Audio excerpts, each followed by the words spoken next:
All right, hello and welcome to another week of Brandmotion Tech Talk. Today's webinar, we're going to be going over the parking sensor category. So let's dive right into it.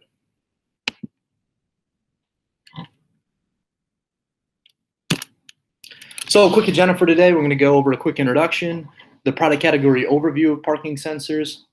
Within that category, you have the curb alert, which will review the lineup, and then the actual parking sensors themselves. We'll review that lineup as well. Lastly, we'll wrap things up going over some things I've touched on before, the resources and tools available to you within Brandmotion, and then we'll wrap things up today. Should be a pretty quick webinar. Getting right into it, my name is Adam DeGroat, account manager here at Brandmotion. I'm joined also, who should be joining in the room shortly, is Zach Seidel. He's the technical sales and support manager, typically the person you'll talk to if you call into Brandmotion Tech Support. Beyond the Brandmotion account relationship team, which I'm a member of, we also have returns, technical support, accounting, product development, warehouse and shipping, our wire harness building team, and the connected vehicle side of the business. If you'd like to learn more, feel free to check out the link below or go to brandmotion.com to check out more about the company. So diving right into the category overview, we've got about 10 different parts here. Let's see, we got 3, 6, 9, we got 11 parts. So first things first, we've got a slew of different curb alerts. I'm going to break down what's the differences between all these part numbers and the pricing you see here. Why are some more expensive than others? We'll go over what's in the kit contents, how some are designed for professional installation and some are designed for DIYers. Then lastly, we'll go into some of our proximity sensors, our parking sensors as they're more commonly known. So first things first, in the curb alert overview of the category, we've got the 5000-CA5, which is our traditional curb alert sensor. We'll break down what that looks like, what it actually is doing while the vehicle's in motion and you're approaching a curb. The 5000-CA6, which is the sensor and camera. The CA8, which is a sensor camera combo for the 4-inch display on a Mustang. CA9 is for the 8. We've got also the CA12 and 14, which are for Corvettes, the C5, 6, and 7, a 5000-CA13, which is a DIY kit, and then lastly, just a replacement sensor for any of the curb alert kits.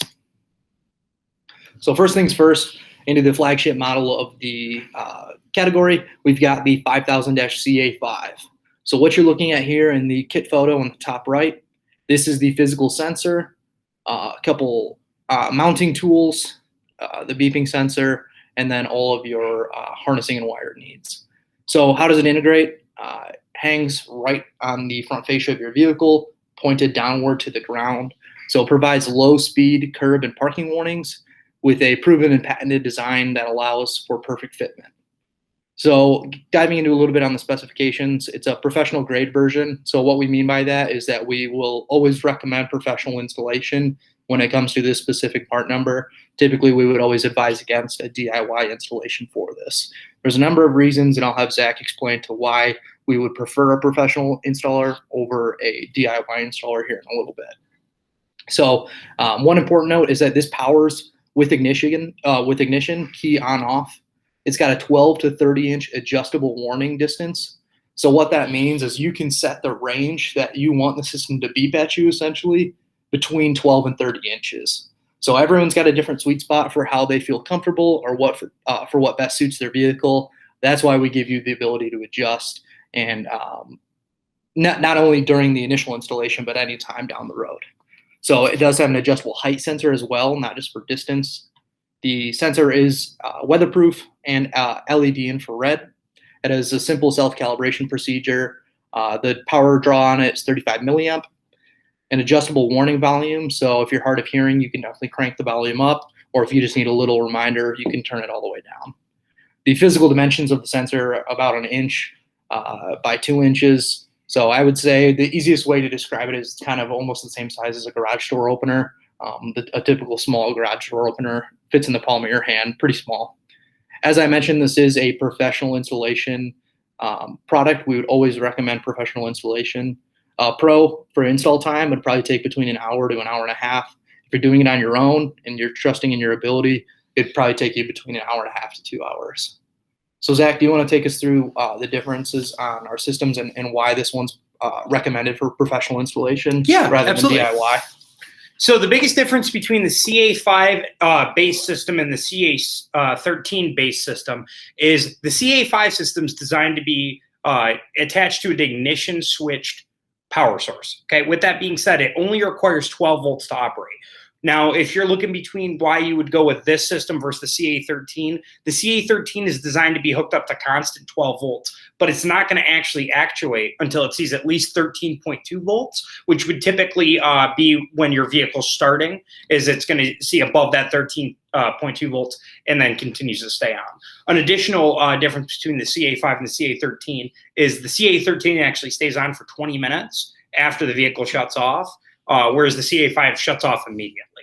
So why we always call this one a professional grade system is you have to check with a voltmeter to see which circuits in your fuse box that you can tap into that would be only on with ignition rather than just as a constant point, which you can just connect directly to the battery. So that's the biggest difference between this system and the CA13 system. So that, this system would apply to the CA5, the CA6, the CA8, and the CA9. The CA13 system would apply to the CA12, CA13, and CA14 systems. Yeah, and hopefully that'll make a little bit more sense as we move forward into the presentation.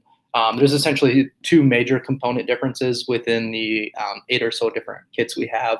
One is always going to be designed for professional installation, and one is typically always more of a DIY avenue. So that CA13 he was just referencing, we'll touch on in a later slide.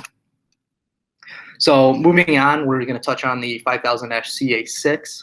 This is essentially the same exact sensors you're getting in the CA5, just with the addition of a camera. So this, again, integrates seamlessly into your vehicle. It's going to provide a low-speed curb and parking warning with the same patented design. Now, the difference is that it has an auto-activation front camera. So as your curb alert senses that the curb is close and you reach into that detection range of 12 to 30 inches, then the camera will trigger, the front camera. So not only are you going to know you're close to the curb, but you're going to see how close you are to the curb.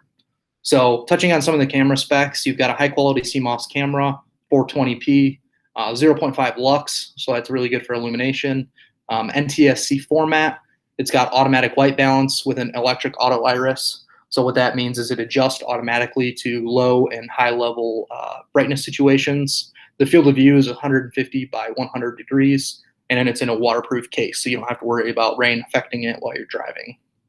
Again, this is, since it is extremely similar to the CA5, as far as wiring, we do always recommend professional installation on this, and a pro should take between 2 to 2.5 hours on the install.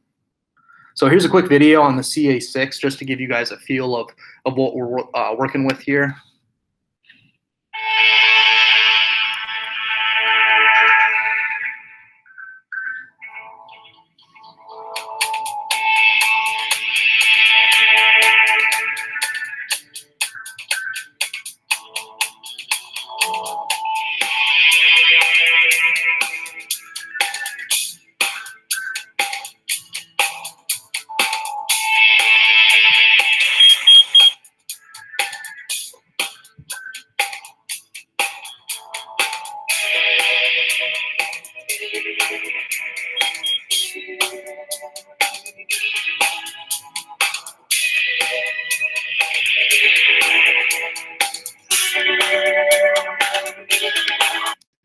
So a couple notes from this video. Let me just backtrack here. A big misconception with this product is a lot of people assume that it's only for sports cars, performance vehicles, extremely low-hanging fascia vehicles, but really this can be on any vehicle. If you're worried about running over a curb, backing up and ripping off that front bumper or fascia, that's what this product is designed for. It's not specific to a sports car, a low-hanging Lamborghini, whatever it may be. It can be used on any vehicle where you're trying to protect yourself from a curb. A secondary thing, as you saw there, the vehicle had the camera power onto the factory display. We do have a number of factory displays, which I'll touch on in a further Tech Talk video to go over the full lineup of Brandmotion factory display interfaces. But if you want to learn more about the interfaces we do have and the coverage we do have, just check out the website and search for the interfaces on there. But we do have a pretty good coverage of the American vehicles, including the one you see here. So moving on beyond our two basic systems, the 5000 CA5 and CA6, we now go to the CA8 and CA9. These are extremely popular products within the Mustang community as they are designed specifically for the 2015 to 2020 Mustang. We do have coverage of both screen sizes in 4 and 8 inches. Essentially what you're getting in this package is a CA6, so that's why I didn't include any of the spec information. It's all the same as what we've seen before. The only difference is it includes that factory display interface for their respective screen size. So if you went with the 5000 CA8, you would get the sensor, camera, and a factory display interface to be plug and play into your factory screen. And vice versa for the CA9. It'd be the camera, sensor, and the interface before an 8-inch screen. Moving on to the CA12 and CA14, this is a little bit different, and I'm going to backtrack to these in a moment after I go over the 5000 CA13. So as Zach mentioned earlier, the CA13 is our DIY grade version of the curb alert because you're not pulling key on off power for ignition. What you're doing here is it powers off of ignition and battery power. So Zach, do you just want to go over one more time? Yeah, what's absolutely. the brief difference? So again, the CA13, what it's designed to do is there's actually in that little black box that you're seeing on the screen in the top left-hand corner, that's actually the control box for the curb alert system. So when it says powers off ignition power and battery power, how it does that is you hook the red power wire up to a constant source. But within that little black box, there's actually a voltage regulator that's in there that is looking to see what voltage that the car is currently sitting at. So for example, when your battery is just sitting with the vehicle off, it should be reading between 12.2 and 12.6 for a healthy battery. Okay, with the vehicle on, we'd expect that reading to be between 13.6 and 14.4, depending on your vehicle and all the electronics that are in it. So the little voltage regulator that's inside of that black box actually would be what turns on and turns off the curb alert sensor system. Cool, thank you. Well, a little bit on the integration. It's going to be pretty much the exact same as the CA5. It's going to integrate seamlessly into the front of your vehicle, provide the low speed warnings, and in the same patented design. As I mentioned, this is the DIY grade version. It powers off of ignition and battery. The system does stay on for 20 minutes after the car shuts off, and the detection range is still between 12 and 30 inches. The sensor is adjustable in the height. It's weatherproof, simple calibration, the same draw power of 35 milliamp, and an adjustable warning, same size as the physical dimensions of the sensor as well. For installation, for professional, we're looking between an hour to an hour and a half, and DIY between an hour and a half to 2 hours. So moving back to the CA12 and 13, now that we have a base understanding of the CA13, these two systems are designed specifically for the Corvette. So looking at first the 5000-CA12, this covers the C5 Corvette and the C6. It powers off ignition and battery power similar to the CA13, and it's designed to be DIY friendly. While the CA14 is designed specifically to the CA7 Corvette. So you can see there's a small difference on how these are mounted in the front fascia on both models.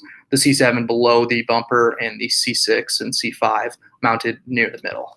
Yep, and then additionally, Adam, just to recap on this, specifically for these two systems, if you go through our installation instructions that are located on the website under the product pages, you'll actually see that we call out exactly where to grab power for each of these systems. So for example, I believe on the CA5, it's going to have a fuse, where on the CA7 it has an eye-ringlet, an eyelet that you can grab off of, or vice versa.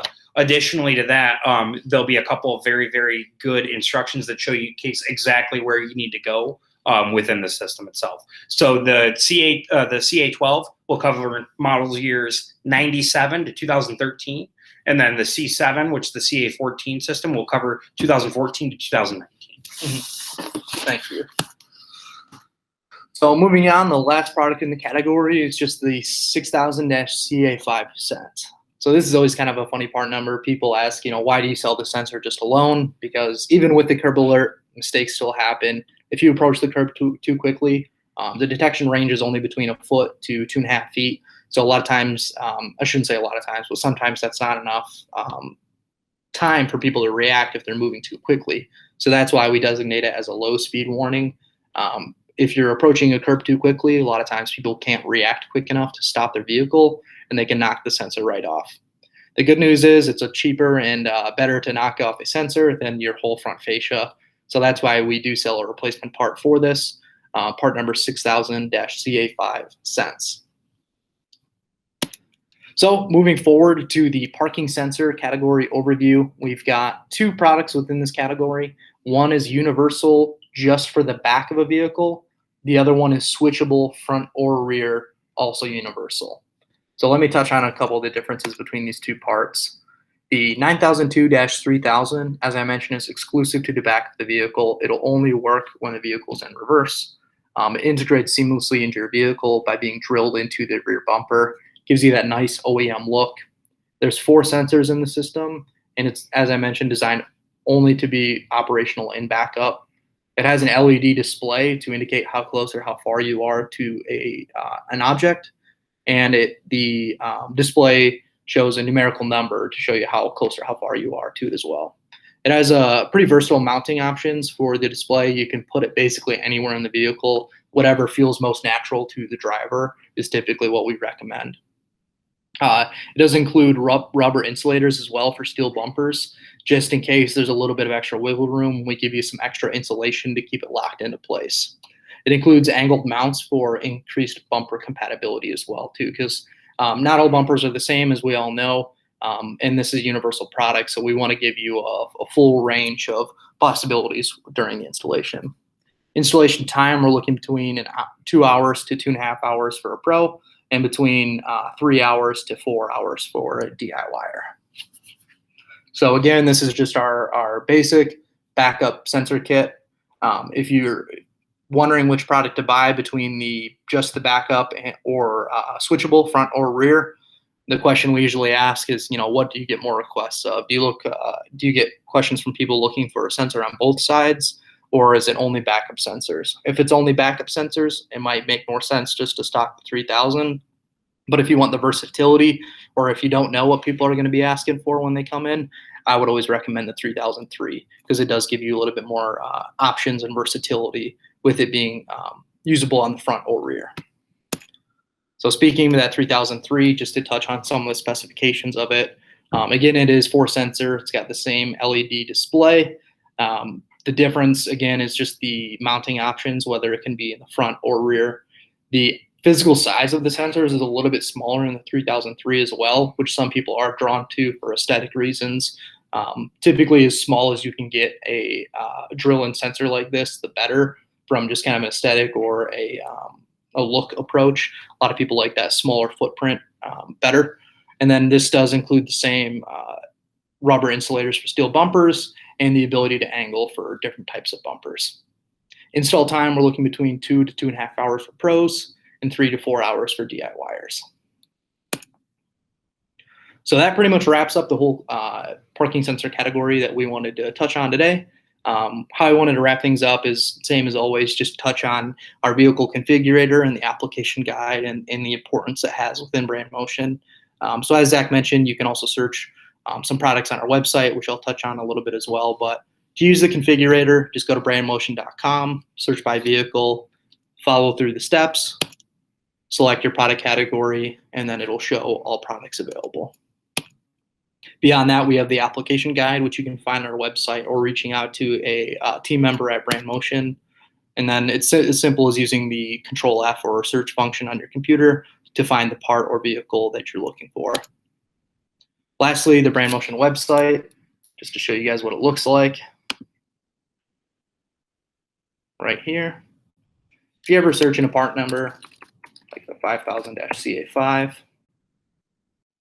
got tons of information, installation instructions, where to buy or a dealer locator, high-res images and videos, features, specs, installation information, packaging, compatibility, all the good stuff. So I would definitely always recommend to check out the website if you're looking for more information on our products, or reference the vehicle configurator or application guide. So with that being said, I just want to say thank you for tuning into another week of Brandmotion Tech Talks. Here's my and Zach's contact information if you ever want to reach out. If you have any questions about what we talked about today or any of the products at Brandmotion, we're always happy to talk shop. So give us a call, shoot us an email, and we'll be happy to help. Thank you, and see you next week.